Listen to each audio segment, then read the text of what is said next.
stems from an executive order signed by former President Trump.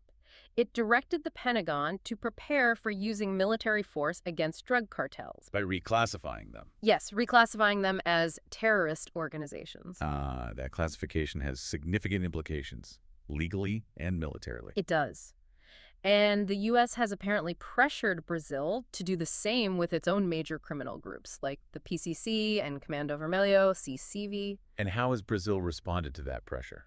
They've firmly resisted. Brazil sees that terrorist group label not just as a formality, but as a direct invitation for intervention. Intervention, meaning U.S. military action. That's their fear.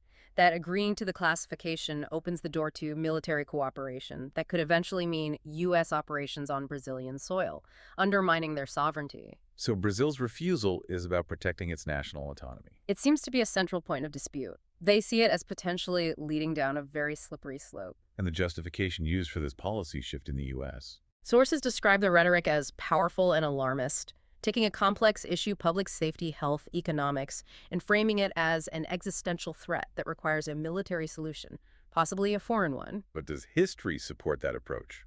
The war on drugs. That's the critical point raised. Decades of the war on drugs, billions spent, countless lives lost in Mexico, Colombia, Central America. And the drug trade continues. Crime hasn't been eradicated. Exactly. The argument is it failed to address the root causes, like the huge demand for drugs within the U.S. Instead, it sometimes just served other purposes. The sources suggest it often legitimized interventions and maintained a U.S. military and intelligence footprint in the region.